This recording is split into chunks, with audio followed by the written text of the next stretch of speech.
to be suggesting that free speech and exercising the muscle of argumentation and debate and rhetoric might be a good way of avoiding violence in society. And certainly our ancestors in this country, the founding generation established a system of government that very much relies on persuasion of our fellow citizens as a way of overcoming disagreements, not coercion. So we should try to continue that. And I always think of Oliver Cromwell's statement that when men run out of words, they pick up swords. So that's one way of seeing speech. But of course, we now have an idea among some folks that speech itself can be an act of violence against someone. And I think we should take it seriously, because if you have someone whose entire identity is wrapped up into a claim that someone else thinks may be baseless, and you attack that argument or that supposition, it can be taken as an existential threat to that person's identity. So how do you guide the person on each side of that conversation? Well, there is an oddity, isn't there, in our day, which is the two things happening at once. The idea that words can be violence, and the idea that violence cannot be violence, or at least on occasions is not violence. Now, let me take the first one. The words of violence one is such a category error, it's hard to know where to start. It is true that words can wound. I mean, it's one of the delights of them. Kafka says somewhere in a letter to a friend, we should only read books that stab at us. We should only read things that wake us up to such an extent. He wouldn't have got past some censors. But we know that words can wound, and sometimes wound very, very deeply. But to say that they ever approach the same level as physical violence is to tread only into one direction, which is a direction of saying, ergo, we must treat words, if they are badly spoken, with the same seriousness that we treat, say, you punching me right now. And if we do that, we would have to agree societally on what those words were. And I'm not sure that any society could agree on that. Because what wounds one person will not wound another. There are some things that people can say to me which would wound me not at all. Other things that might. Could I legislate on the basis of that? Absolutely not. Would I want to? Absolutely not. One of the things you always learn about, as a reporter, I've traveled to lots of very unfree countries. And one of the things you discover quite swiftly in any country, like, I don't know, or North Korea is the one that I've been to, which comes most obviously to mind, a kind of extreme example. But you realize is that in a country where you're allegedly protected by speech laws, you can't say anything. You're simply not free in any meaningful way. A society in which even your deepest feelings can be trodden upon is absolutely the only society worth living in. All other options are totalitarian to some degree or other, and have to be resisted, in my view. So we've here. So if I could ask you before you make your statement or ask your question, if you could just identify yourself, please. We'll get back to Douglas Murray and his answer to that first question in his speech at the University of North Carolina. But I just wanted to say that, isn't it funny, folks? Isn't it amazing that the people that talk about free speech, diversity of thought, diversity of opinion, are able to do so in the freest country in the history of the world, at least up to this point? Some would argue maybe we're not that free right now because of these certain things that they're talking about, like silence is violence, speech is violence, words can cause physical harm, words can traumatize you physically, they can hurt you as much as being physically assaulted. That's what they're trying to say. But they're saying it because they're allowed to say it here. Try doing that, as Douglas Murray said, in North Korea. And they call it the Republic of North Korea. Really? What are they, stupid? The Republic? It's not a republic. It's a freaking dictatorship. The dictatorship of North Korea. Try doing that in some Middle East countries. Try doing that in China. Try doing that even in some Western democracies. Try doing that in Great Britain, folks. There are hate speech laws that have now crept into the public domain, and people are being visited by SWAT teams, by the Metropolitan Police in Great Britain and others in European countries for basically just saying that, hey, you know what? Oh, you're pretty short. That person's tall. You're an idiot. Next thing you know is knock, knock, knock, knock. Police are at your door, SWAT team. Oh, what happened? What happened? Did you, on August 4th of 2023, at 11:01 p.m., tell your neighbor that he was fat? You did? We have proof. You put it down on Twitter. You had it on Facebook. You called your neighbor fat. Bring the cuffs. You're going to jail. You're going to be ordered into court and have your trial date because you said a bad word. You naughty person, you. That's what's happening, folks. That's what's going on right now. But these people are able, and I mean leftists, liberals, progressives, those socialist Marxists, they can talk and say everything that they want because they're allowed to do it, the freest country. And they tell other people that they're the ones that are being fascist. They're the ones that are being the racists. They're the ones that are being Marxist. They're the ones that are doing, Hitler-like things. They're the ones that are clamping down on free speech. When it is not the people that are on the right, when it's not conservatives that do that, it is the left that continues to do that, folks. Anyways, we're going to get back to Douglas Murray in the Q&A session at UNC. You're watching the Dr. Nasir Shaikh Show. I'm your host, Dr. Nasir, where I give you my political prescription from my political perspective of what happens when you put Douglas Murray, get him to talk in a room about all things in free speech, social justice, politics, government, policies. Speech is violence. Is it really? Let's get back to the Q&A session with Douglas Murray right now.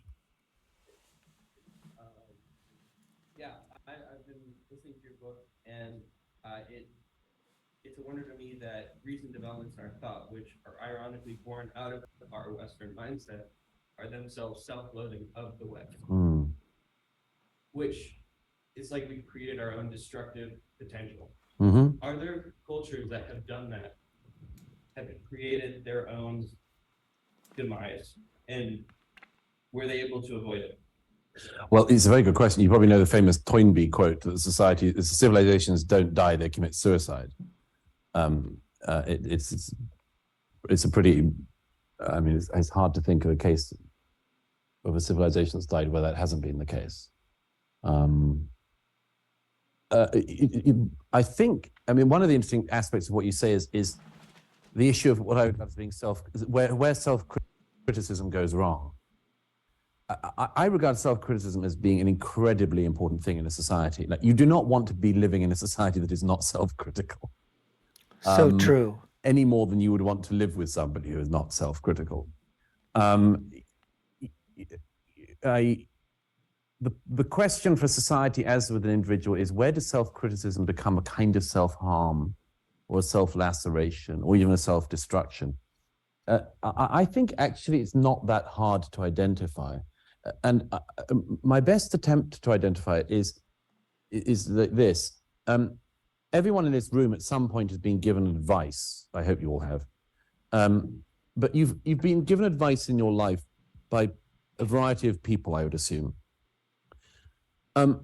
We can all tell, we develop in order to tell pretty easily the difference between somebody who is giving us advice who wishes us well and somebody giving us advice who wishes us ill. So if my mother said to me, Douglas, I think you've done this wrong, or you shouldn't have worn that, or I don't know.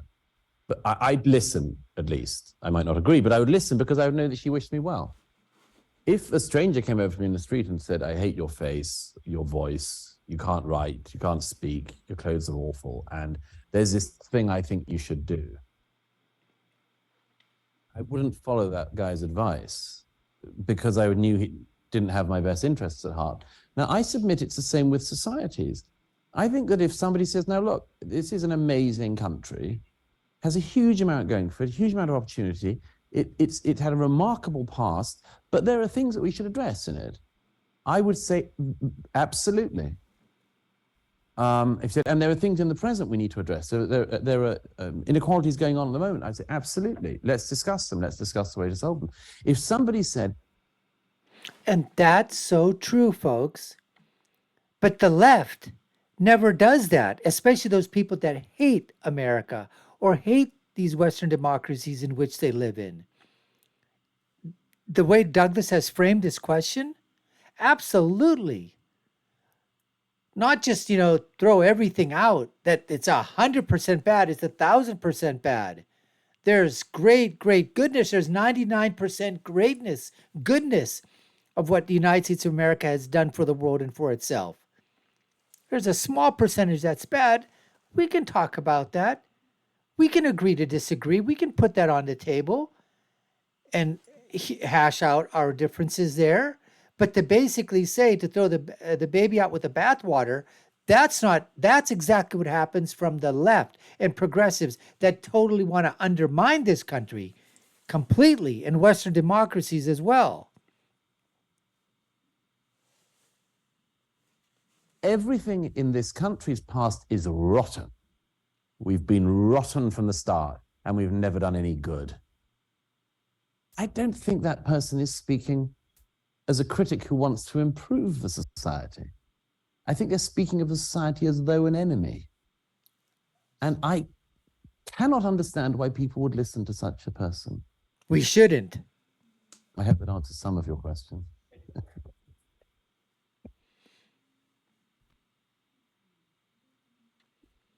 Serendipitously enough, my name's also Elijah Parrish. I'm a sophomore studying philosophy and psychology.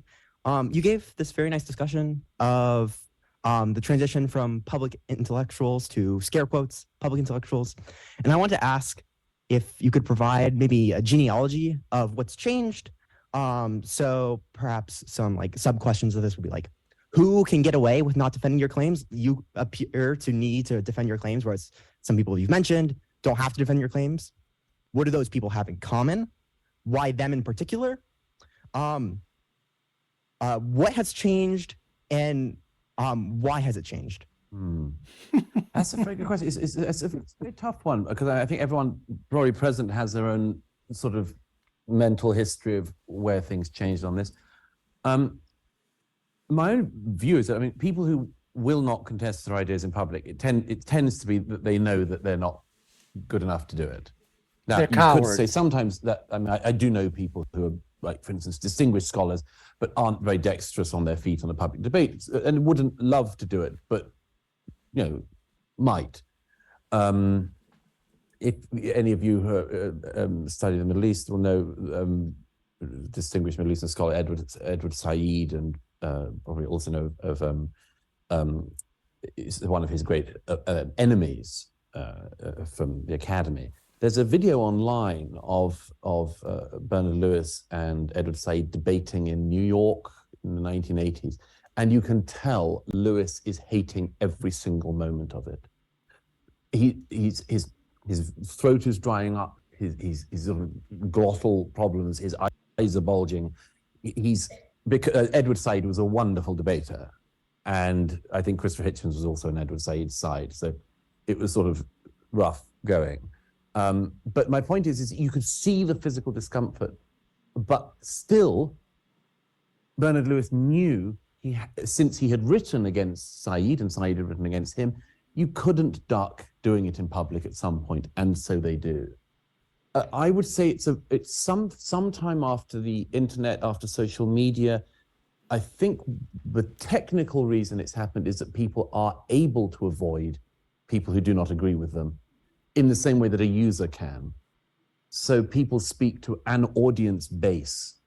Yes. And if you say, you really have to be able to argue that, in public, they effectively don't need to, because they've got whatever financial system it is in place that allows them to only speak to a group of people who agree with them and who will egg them on and urge them on and encourage them and so on. But I do think that's cowardly. I think it's fundamentally cowardly, and it should be called out as such. And part of the reason it isn't, I think, is also that people are intimidated by the claims that will be made. You know, if you notice the claims of excommunication in our era, they are all the ones that are most damaging, and they're ones that most ordinary people would want to avoid having leveled at them. So they just duck. But you can get an awfully long way if you're a bully. I have to say that is one of the things you learn in life. I mean, you can get an awfully long way if you're willing, for instance, to throw out malicious claims about people. And I wish it wasn't the case. I wish more people stood up to bullies. But we do have a sort of bullying thing in the public square in America in particular, where people say things and effectively say, you want to criticize that? Be my guest and wait to hear what I call you. I don't think it's a civilized way to go about debate, but anyhow. Yeah, of course. So Some great questions there by these students. Really, really wonderful questions, thought provoking. Douglas gave his usual great answers in terms of that. Just a very, very nice segment. You've been watching the Dr. Nasir Shaikh Show. We appreciate you so much taking the time to watch our show. If you liked our content, we'd love for you to subscribe to the channel. You all know what to do. Like, share, and follow us. Check out our other video links to more of these episodes above and below. I'll leave you with my final thought, which is, when you're right, you're right, and when you're left, you're wrong. Until next time, folks, take care and stay safe.